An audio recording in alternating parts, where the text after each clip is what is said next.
길을 걷다 보면 마음 공부해봤냐고 물어보는 사람들을 종종 만날 수 있습니다. 아, 마음을 어떻게 공부하는 거지? 라고 궁금증에 한번 물어보고 싶지만 왠지 따라가면 안 될 것 같은 본능적인 느낌 때문에 따라가 본 적은 없지만 마음을 공부한다는 게 도대체 뭘까라는 궁금증을 갖게 되기도 합니다. 그래서 많은 사람들이 따라가는 것 같아요. 그래서 결국 마음을 공부하자고 한 다음에 어떤 이렇게 돈을 내야 된다고 한다거나 조상님을 이렇게 해야 된다거나 이런 방법들로 이렇게 사람을 낚는 방법들이 있지 않을까라는 생각들을 해보게 됩니다. 사람들은 다 마음이 세상을 살아가는데 마음 먹기 나름이다라는 생각들을 하게 되는 것 같습니다. 그런데 이 마음이 중요하다라는 이야기들은 세상의 종교에서도 늘 흔히 하는 이야기이기도 하지만 성경에서도 그렇게 이야기합니다. 오죽하면 잠언 기자는 마음을 지키는 게 성을 지키는 것보다 어렵다라고 이야기했을 정도로 마음을 지킨다라는 게 굉장히 어렵고 힘든 일임을 우리 가운데 강조하기도 합니다. 자기의 마음을 제어하지 아니하는 자는 성읍이 무너지고 성벽이 없는 것과 같다라고 이야기할 정도로 마음을 잘 지키지 못하면 아무것도 아니다라고 우리 가운데 이야기하기도 합니다. 여러분들은 그 마음을 지키려면 어떻게 해야 하겠습니까? 우리는 어떻게 하면 마음을 잘 지킬 수 있겠습니까? 나이가 들면은 마음을 더 잘 지킬 수 있어야 되는데 이상하게도 나이가 들면 마음을 지키는 게 더 어려워지는 것 같다라는 생각들을 하게 됩니다. 처음 제가 운전을 했을 때는 이렇게 빵 거리는 게 굉장히 어색하기도 하고 부끄러운 일들이라고 생각했습니다. 그래서 운전할 때 늘 양보 운전하고 조심 운전하는데 이제 어느덧 익숙해지면 어떻게 됩니까? 네. 열심히 빵을 눌러줍니다. 지난주에 제가 주일날 교회 오다가 경찰차에게 제가 빵을 앞에서 이렇게 알짱알짱 거리길래 이거 내가 빨리 가야 되는데 왜 저 경찰 아저씨는 이렇게 차선을 이렇게 밟고 운전하실까라고 하면서 제 마음에 갑자기 순간적으로 욱하는 마음에 빵을 이렇게 세게 누르고 도망왔습니다. 혹시 쫓아오시면 어떡하지? 혹시 나에게 딱지를 끌면 어떡하지? 그래서 좀 참을 걸 왜 나는 거기서 이렇게 했나라는 생각들을 하면서 예전에 초심을 잃었구나 내가. 처음에는 조심조심 양보 운전하면서 이렇게 한 걸음 한 걸음 다녔는데 이제 좀 익숙해졌다고 해서 내 마음대로 막 이렇게 성질을 내면서 운전을 하는구나라는 생각들을 하기도 했습니다. 여러분들은 나이가 들면서 마음을 지키는 것들이 쉬워지는 편입니까? 아니면 점점 더 성질을 죽이지 못하고 더 화를 내는 편입니까?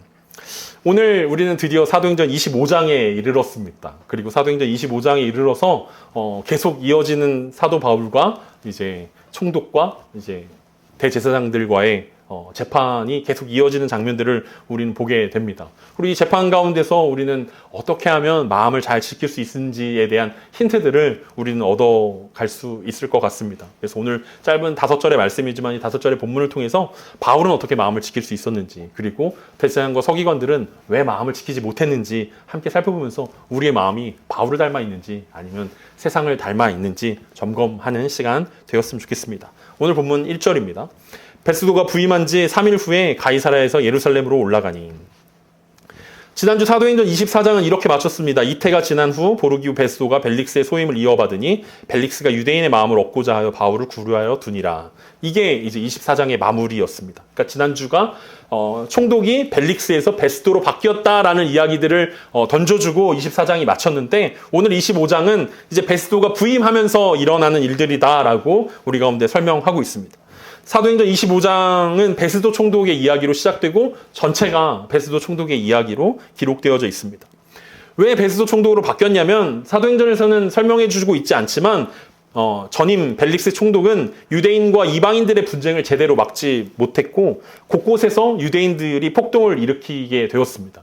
유대인들이 이방인들에 비해서 자신들이 이렇게 공평하게 처우를 받지 못한다라고 생각해서 그들은 반란을 일으키기 시작했고 폭동을 일으키기 시작했습니다. 그러니까 우리가 그 자객들이라고 이야기하는 그 자객들이 굉장히 활보하고 다니는 굉장히 전국이 불안한 시대를 살아가게 되었다라는 거죠. 그래서 벨릭스가 그러면 안 되지 않습니까? 그래서 벨릭스가 어떻게 대응했냐면 굉장히 폭력적인 방법으로 대응을 해서 유대인들을 잔인하게 진압하게 되었습니다. 그래서 유대인들은 더 원성을 사게 되었고 네로 황제에 의해서 벨릭스 총독이 해임되게 되었습니다. 벨릭스가 해임될 때 여러 가지 투서들이 들어가지 않았겠습니까? 벨릭스는 뇌물을 좋아한다, 부정부패에 휩싸였다, 폭정을 일으킨다, 지지율이 형편없다, 이런 이야기 때문에 네로 황제도 어쩔 수 없이 벨릭스를 해임하게 되었습니다. 그러면은 이 베스도 총독은 어떤 성향의 사람이겠습니까? 벨릭스에 대비되는 사람으로 선정을 해야 이 상황들을 진압시킬 수 있지 않겠습니까? 그래서 이 벨릭스와 대비되는 온화하고 합리적인 성품을 소유한 베스도를 총독으로 삼아서 이제 파송하게 되었습니다. 이 베스도라는 총독은 3년이라는 짧은 기간 총독으로 재임했지만 벨릭스보다 훨씬 더 긍정적인 평가로 역사에 기록되어져 있습니다. 로마에서 일주일이나 걸려서 예루살렘 가이사랴에 도착할 수 있는 그 여정. 그래서 부임하게 됐지 않겠습니까? 로마로부터 이제 임명장을 받고 이제 유대로 오게 돼서 가이사랴에 도착하자마자 이 베스도가 한 일은 무엇입니까? 그는 3일 만에 가이사랴에서 예루살렘으로 올라갑니다. 왜냐하면 이 전임 벨릭스 총독이 왜 잘렸는지를 그가 너무나 잘 알고 있기 때문에, 그리고 자신이 구원투수라는 생각들을 하고 있기 때문에 이 문제들을 해결하려면 결국은 유대 지역에서 가장 영향력 있는 사람들을 만나야 된다라는 판단이 섰을 것이고, 그것이 바로 예루살렘이라는 생각을 하게 되었습니다. 그래서 유대 지역에서 예루살렘이 갖는 상징적인 의미와 종교 지도자들과의 관계를 제대로 하지 않으면 이전 총독이 했던 실수를 반복할 수밖에 없다는 생각들을 가지고 있었기 때문에 그는 도착하자마자 다른 업무들을 제쳐두고 예루살렘부터 방문해야겠다라고 생각했습니다. 그는 낮은 자세로 어떤 일보다 예루살렘을 방문하는 일에 우선순위를 두고 예루살렘에 방문하였습니다. 그리고 대제사장들과 유력한 사람들을 만나서 그들의 애로사항을 듣고 민원을 해결하려고 시도한 것입니다. 그게 오늘 1절에서 이야기하는 내용입니다. 도대체 이 사람들은 어떤 불만을 가지고 있었기 때문에 벨릭스를 향해서 이렇게 투서를 던지고 로마 황제에게 벨릭스는 안 된다라고 이렇게 항의를 했는지 궁금했기도 했고, 이 사람들이 정말 원하는 것이 무엇인지 들어주려고 했던 것입니다. 그 내용이 2절과 3절입니다. 대제사장들과 유대인 중 높은 사람들이 바울을 고소할세 베스도의 호의로 바울을 예루살렘으로 옮기기를 청하니 이는 길에 매복하였다가 그를 죽이고자 함이더라. 이 사내들인 공회를 뜻하는 대제사장들과 유대인 중 높은 사람들이라고 이야기하는 이 사내들인 공회를 뜻하는 사람들을 만났는데, 놀랍게도 그들이 가장 바라는 민원은 바울을 처리하는 것이었습니다. 여러분, 대통령이 우리 민원을 들으러 왔다라고 생각해 봅시다. 그러면은 우리가 주로 뭘 이야기하겠습니까? 보통 사람들은 지역에 있는 현안들을 이야기하지 않습니까? 뭐 다리를 놔주십시오. 공항을 놔주십시오. 아니 상하수도가 고장이 났습니다. 그러니까 자기네 힘으로 할 수 없는 뭔가 거대한 것들을 요청하기 마련인데, 이 사람들은 신기하게도 바울을 처리하는 게 가장 급하다라고 이야기합니다. 여기서 2절에 보면 대제사장들과 라고 이야기합니다. 그러니까 원래는 대제사장이 종신형이기 때문에 한 명밖에 존재할 수 없는데, 이 로마 시대 때는 총독이랑 대제사장 임기를 맞추는 것들로 주로 그렇게 사용했습니다. 그래서 총독이 바뀌었기 때문에 대제사장도 교체해버린 겁니다. 그러니까 전임 대제사장이 남겨져 있음에도 불구하고 새로운 대제사장이 생겼기 때문에 대제사장들이라고 표현을 합니다. 그리고 유대인 중 높은 사람들, 결국은 장로들과 사내들인 공회의 회원이라고 이야기하겠죠. 그런 사람들이 2년 전에 바울을 고발했었는데, 그 대제사장이 새롭게 바뀌었음에도 불구하고 그들은 바울을 없애는 것이 그들의 가장 큰 소망이라고 이야기합니다. 그래도 나름 새로운 총독이 부임했고 그가 유대인들과의 관계를 생각해서 부임한 지 3일 만에 예루살렘에 방문했다면 뭔가 더 중요한 이야기를 나눠야 될 것만 같은데, 이 사람들의 관심은 바울에게 있었습니다. 돈을 많이 준다, 세금을 깎아준다, 전혀 그런 거에 관심이 없고, 이 사람들은 바울을 향한 증오와 미움으로 가득한 그 마음들을 표현하고 있다라는 거죠. 2년 전에 바울이 예루살렘을 방문했을 때 사내들인 공회에서 충분히 바울을 처리할 수 있었지만 누가 개입했습니까? 하나님의 손이 개입해서 천부장 루시아를 통해서 바울을 제거하지 못하게 되었습니다. 그 다음 가이사랴로 천부장이 급하게 옮기는 바람에 가이사랴까지 이 사람들이 대제사장과 가장 유능한 변호사였던 더둘로를 고용해서 정치적으로 제거해 보려고 했지만, 바울에게서 돈 냄새를 맡았던 벨릭스 총독 때문에 그마저도 실패한 것이 이들의 2년 전의 사건이었습니다. 그리고 그때 우리는 바울을 죽이기 전에는 먹지도 마시지도 않기로 결단했던 40명의 사람들이 있었던 것을 우리는 잘 기억하고 있습니다. 그리고 2년이 지났지만 여전히 그 사람들은 마음속에 칼을 갈고 있었습니다. 그때 작전을 다시 한번 수행해 보기로 계획하였습니다. 그래서 사내들인 공회의 첫 번째 민원 사항은 바울을 예루살렘으로 옮겨달라는 것이었습니다. 물론 그것은 그때 2년 전에 계획했던 중간에 매복하였다가 바울을 죽이고자 하는 계획 때문이기도 하였습니다. 중요한 것은 정치적으로 그리고 종교적으로 그들이 했을 때 바울을 제거하지 못했는데 이번에는 좀 다를 수 있지 않을까? 새로운 총독 앞에서는 우리가 뭔가를 해볼 수 있지 않을까라는 생각들을 했다라는 거죠. 그래서 예루살렘으로 옮겨달라는 뜻은 무엇이냐면 대제사장과 사내들인 공회에서 바울에 관한 재판들을 자체적으로 다시 한번 열어보겠다라는 뜻입니다. 다시 종교적인 문제로 격화시켜서 총독의 관할이 아니라 이것은 어차피 종교적인 문제니까 자기네들끼리 알아서 잘 결정하게 해달라고 지금 요청하고 있는 것입니다. 베스도 총독은 벨릭스 총독과는 달리 유대인과 유대교에 대해서 아직 잘 모르는 사람이었습니다. 벨릭스 총독은 우리가 지난주에 살펴봤던 것처럼 부인이 유대인이었고 자신이 결혼하고자 유대교에 귀의했던 사람이었기 때문에 유대인의 법칙과 율법에 대해서 너무나 잘 알고 있었기 때문에 이들이 호락호락하게 이들의 의견에 잘 안 넘어가는 사람이었는데 오늘 부임한 베스도 총독은 아무것도 모르는 사람이랍니다. 로마에서 그냥 파견된 사람이에요. 유대인과 유대교에 대해서 아무것도 모르는 사람이니까 이 사람을 좀 구워 삼으면 우리가 바울을 쉽게 처리할 수 있지 않을까라는 생각들을 했다라는 것입니다. 그래서 그들은 뭐라고 이야기합니까? 호의를 베풀어 달라고 총독에게 요청합니다. 아니 네가 온 김에 지금 우리 얘기를 들어주러 왔으니까 그렇다면 우리에게 좀 호의를 베풀어 주십시오. 그래서 이 바울이라는 죄인을 예루살렘으로 이관해 달라고 요청하고 있는 것입니다. 하지만 네로 황제가 파견한 베스도는 생각보다 지혜로웠고 생각보다 합리적인 사람이었습니다. 그래서 지금 당장 결정 내리기보다는 진상을 파악해 봐야 된다라고 결정을 유보하고 있습니다. 그러면서 이렇게 대답합니다. 4절과 5절입니다. 베스도가 대답하여 바울이 가이사랴에 구류된 것과 자기도 멀지 않아 떠나갈 것을 말하고 또 이르되 너희 중 유력한 자들은 나와 함께 내려가서 그 사람에게 만일 옳지 아니한 일이 있거든 고발하라 하니라. 이 대제사장과 장로들의 요청 아닌 압박임에도 불구하고 베스도 총독은 바울이 가이사랴에 구류되어 있음을 확인시켜 줍니다. 이 구류되어 있다는 것은 단순히 바울이 갇혀 있다는 뜻이 아니라 바울이 동시에 지켜지고 있다라는 의미이기도 합니다. 그러니까 바울은 지금 죄수의 신분으로 갇혀 있는 것이 아닙니다. 바울이 벨릭스 총독에 뭐라고 이야기합니까? 자신이 로마 시민입니다라고 이미 언급했기 때문에 바울은 갇혀 있는 것이면서 동시에 지켜지고 있는 중이라는 거죠. 그러니까 로마 시민의 권리로 그를 지키고 보호하고 있는 것이 이 총독이 해야 할 일이라는 것을 명확하게 하고 있습니다. 바울의 재판은 지금 멈춰있는 상황이기 때문에 아직 유죄를 판결받고 복역 중인 상황이 아니고 그냥 총독의 시위대에서 보호받고 있는 재판 중인 로마 시민 중에 한 사람이다라는 말을 완곡하게 돌려서 이야기하고 있는 것입니다. 다시 말해서 바울은 로마 총독의 관할 아래에 있기 때문에 함부로 사내들인 공회의 재판으로 넘길 수 없다라는 의미이기도 합니다. 그러면서 뭐라고 덧붙이냐면 자신이 곧 가이사랴로 떠날 테니까 유력한 자들이 가이사랴로 내려와서 다시 고발하라고 이야기합니다.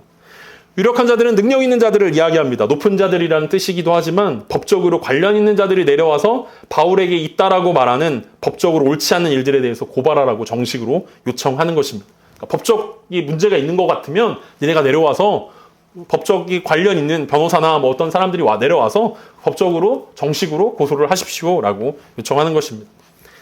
유대인들은 신임 총독을 통해서 2년 만에 바울을 제거하려고 했지만 또다시 실패하고 말았습니다. 일반적으로 우리는 하나님은 믿음의 사람들을 통해서 믿음의 사람들을 지킨다라고 이해하지만 바울을 지키고 있는 사람들은 계속해서 믿지 않는 사람들이었음을 우리는 확인해 볼 수 있습니다.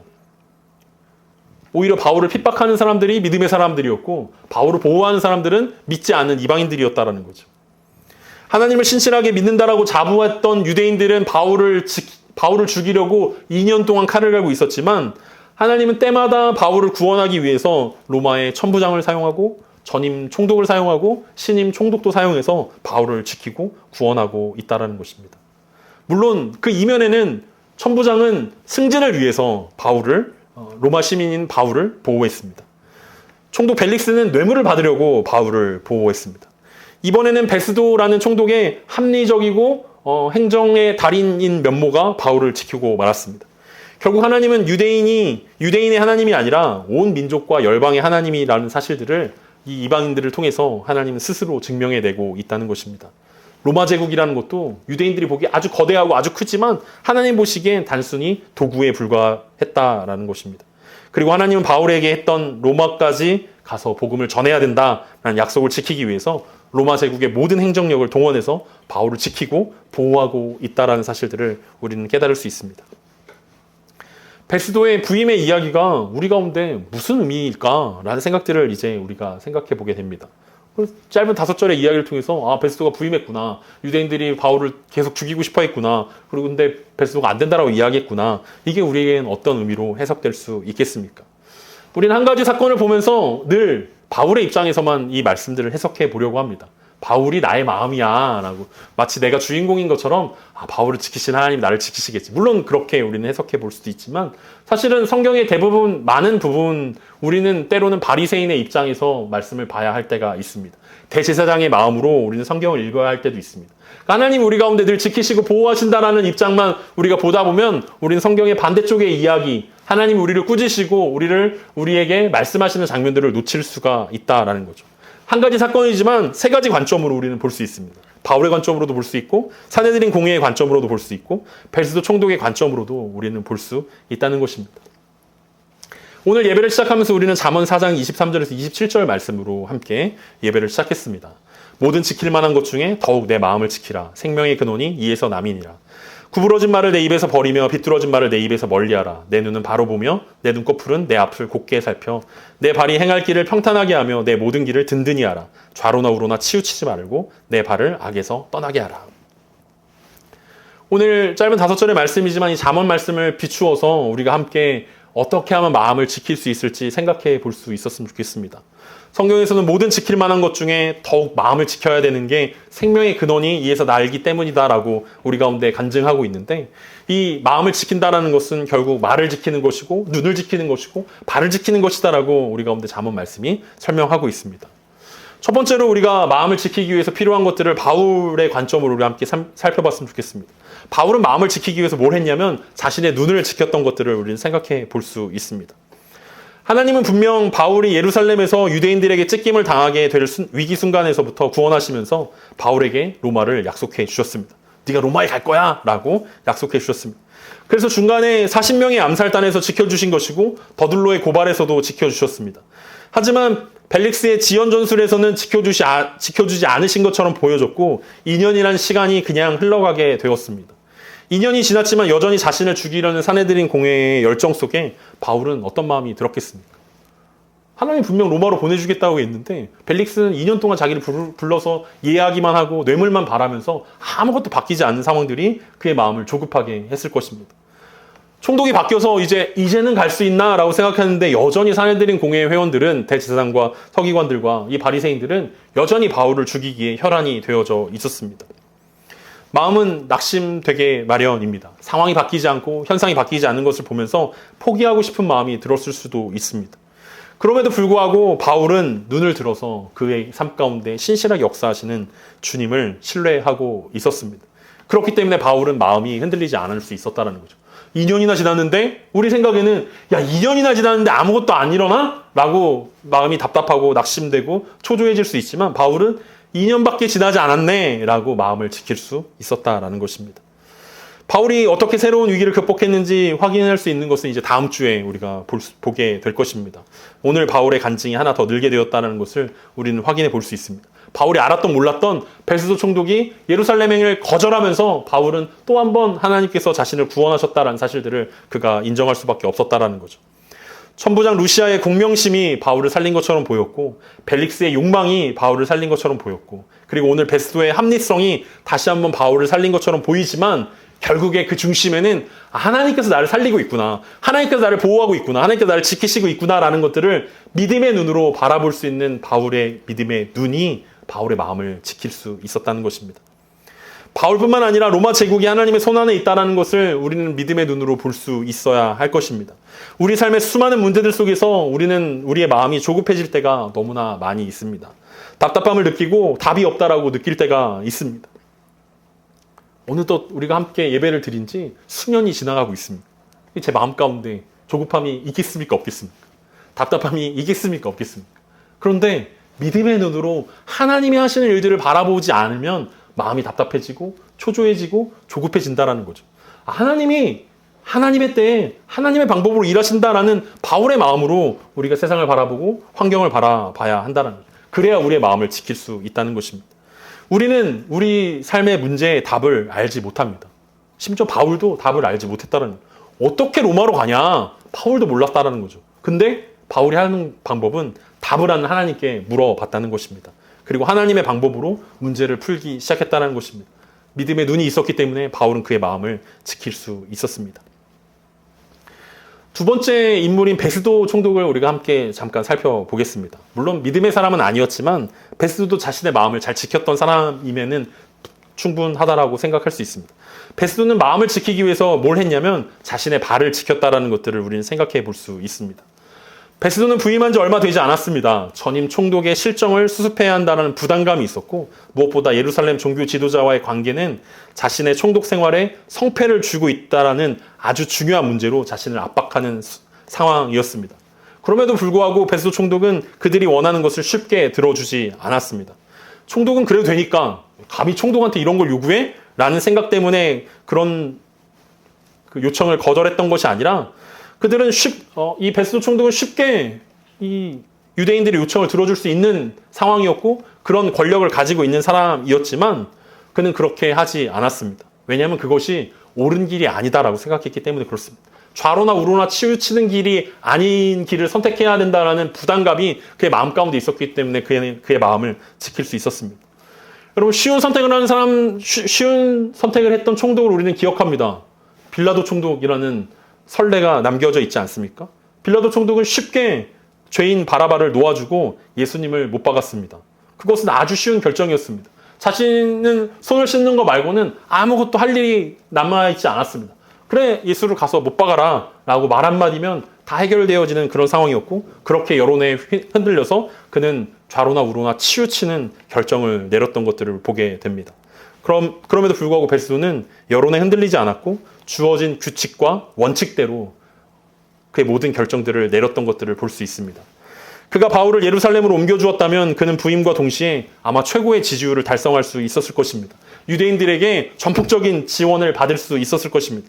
그럼에도 불구하고 그는 자기 자신의 길을 걸었습니다. 결과적으로 그것이 바울을 지키는 일들이 되었습니다. 우리의 일상에서 우리는 쉽게 우리의 결정들을 내릴 때가 많이 있습니다. 쉬운 결정을 내릴 때가 있다라는 것입니다.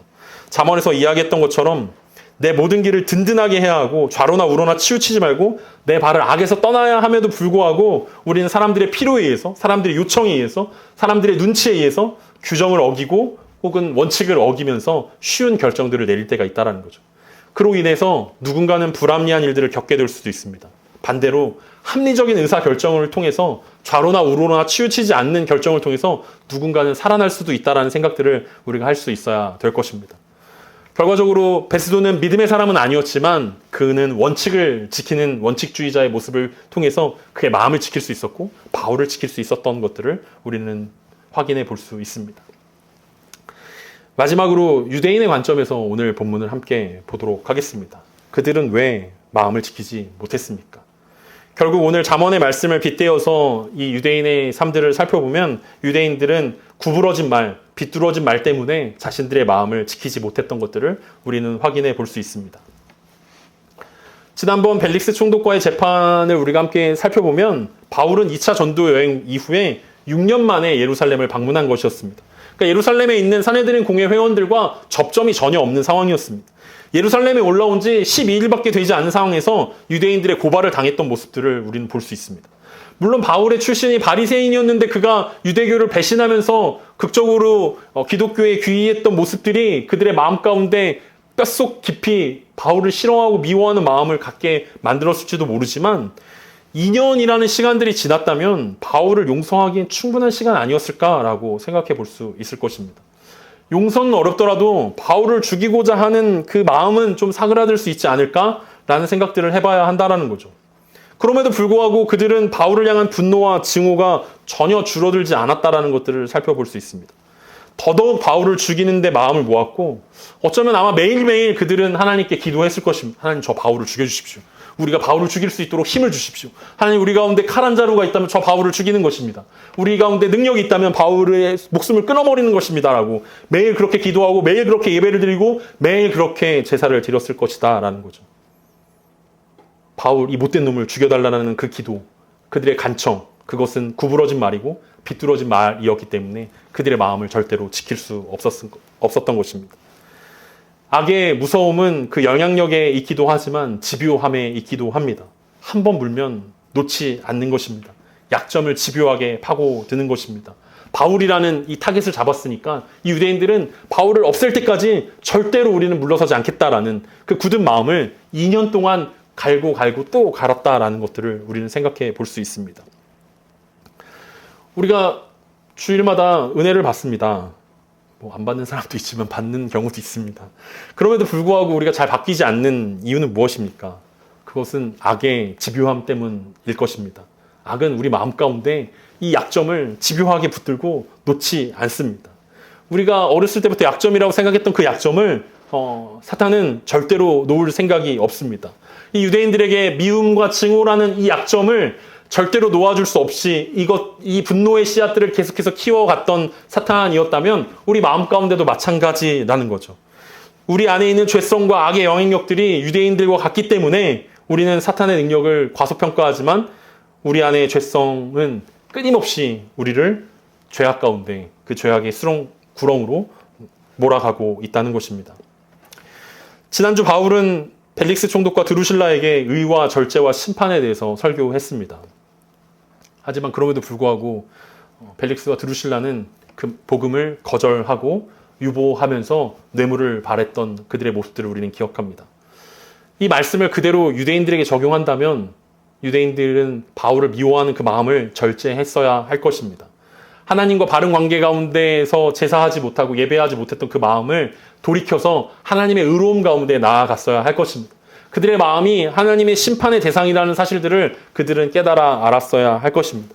그럼에도 불구하고 유대인들은 이 모든 것들을 거절하였습니다. 하나님의 은혜를 거절하고 그들은 심판받기로 결단했다라는 거죠. 그들은 미워하기로 결단했습니다. 그들은 증오하기로 결단했습니다. 바울을 제거하기로 계속해서 끊임없이 생각했다라는 거죠. 2년 동안 누군가를 끊임없이 저주했던 그들의 마음은 어떤 마음이었겠습니까?